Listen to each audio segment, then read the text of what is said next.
Welcome to the Balls Not Court podcast. Cortez Paul's here. You got Kevin Carter on my left-hand side. Kevin. It's weird. I'm on your left-hand side. I know. How's it going, sir? I'm usually on the right-hand side. It feels a little awkward. Well, Kevin is joining us today. He was with his family, but let's hear it. Go ahead. I've been invited back. No, I've been taken off my own show. Kevin is welcome anytime he wants. Ridiculous. Man. But I was being nice and being thoughtful because the man had his 2 daughters in town. And I got a new phone. House. And he's got a new phone that he's been playing with. So, but it's good to have him back, even though he asked me on that I did want to record it, but I was looking out for his best interest at that time. He didn't want me on. Of course I do. Oh. And here's some news that I think you would find kind of funny. Remember how I told you the other day I found out on Time Hop All-Star Weekend was the week before?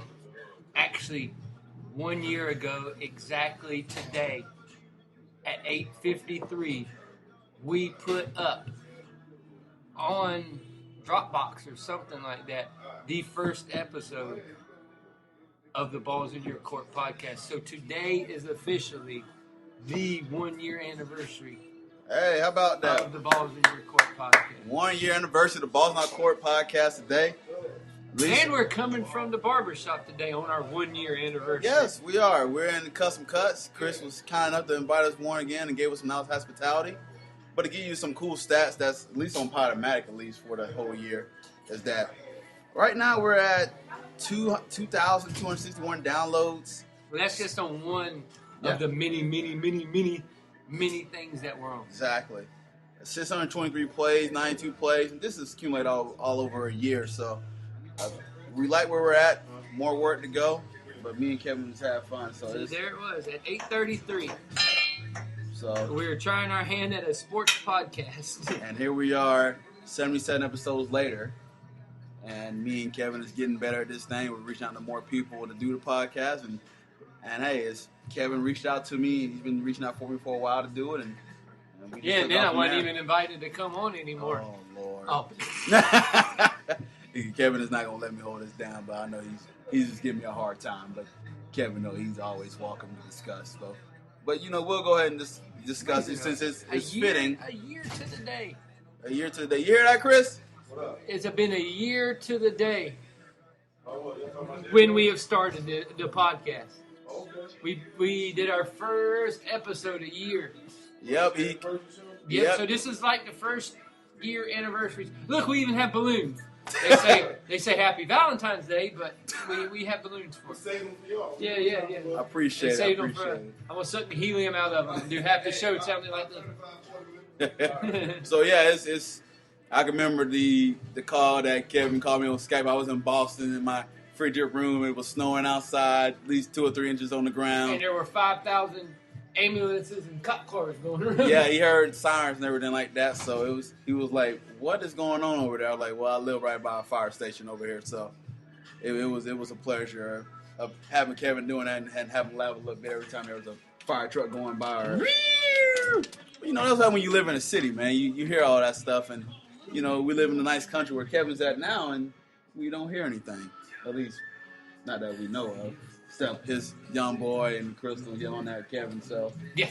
But besides that, it's been a pleasure. So, but nonetheless, we'll go and kick off the podcast. And it's funny.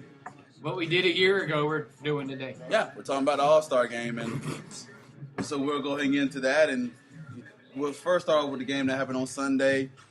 West won 163, defeating the East 158. Pretty much Russell Westbrook went off. He was 1 point shy of tying Wilt Chamberlain 53-year-old record, 42 points in the All-Star game. Also had 41 points, 27, which was in the first half. After the game, he was on court saying, "I missed about 6-7 layups. I definitely could have had it." What do you thought about Russell Westbrook's performance there? And I know you want to go ahead and say what you got to say about it. Just take the point guard away from his name. He doesn't play point guard. Just put other next to where he plays. He does not play point guard. He straight was going to shoot the ball every time that he got it. Just don't call him a point guard anymore. You want to call him a guard, I'm fine with it. Call him what he really is, a shooting guard, yeah, and we'll be done with it. If you call him a shooting guard, I'm fine with the way he plays. to call him a point guard, I'm not fine with the way he played.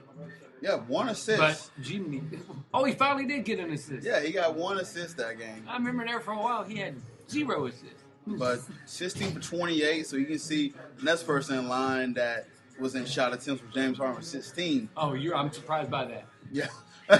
But him and Curry tied for number of shots. Yeah.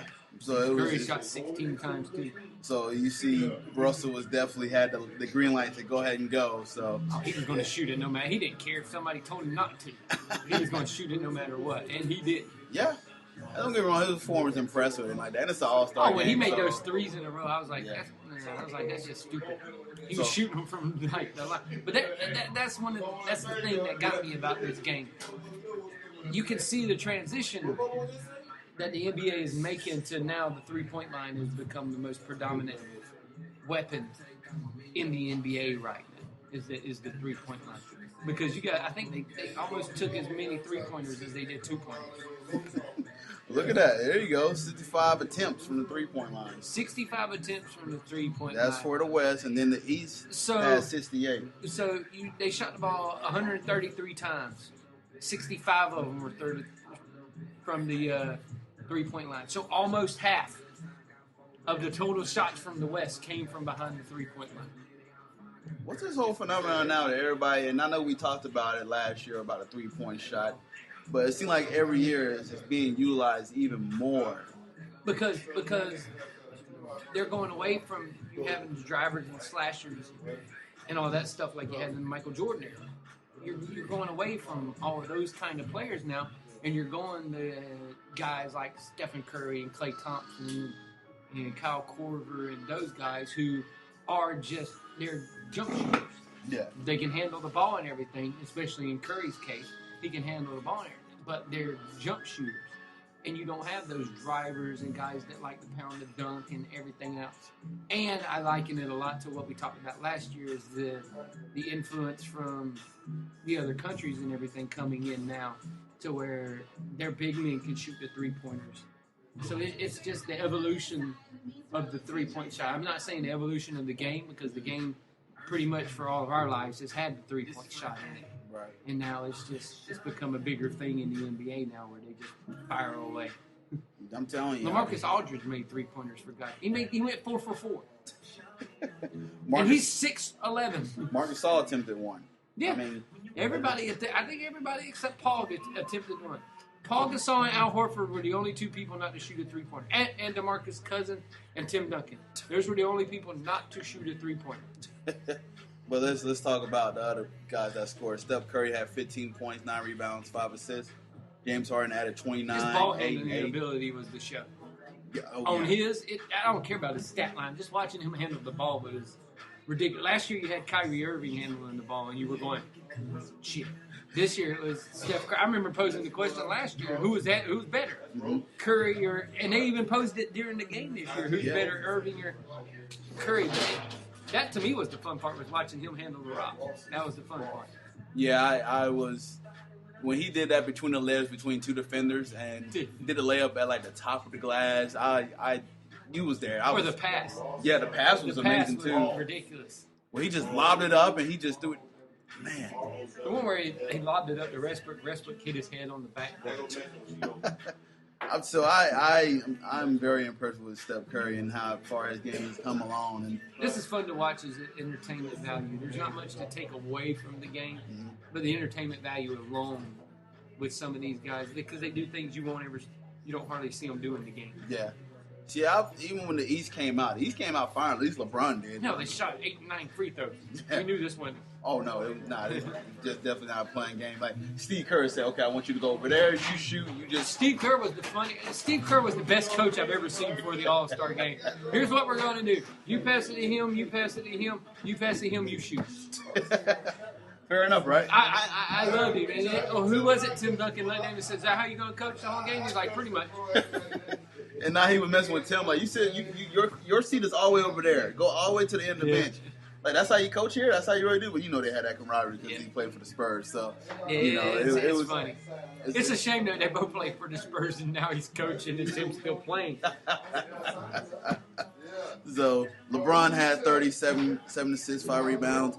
Kyle Korver had 21 points on 7 of 12 3-point shooting. He's one shot at NBA All-Star game. And he was trying to get it. From Carmelo got from last year. He was trying to get it. He was trying. I think they threw it back to him 3 times. And he couldn't hit one. You think Kyle Korver just got big? I ain't have this much space in ever. And he was like, oh my God. I remember on one of them, he was just standing there. He was like, huh. He's like, do I shoot it? Or I'm like, just shoot. And you know the All-Star game, they're not going to run at you. So there you go. Take it. Or it's like shoot open it, shot.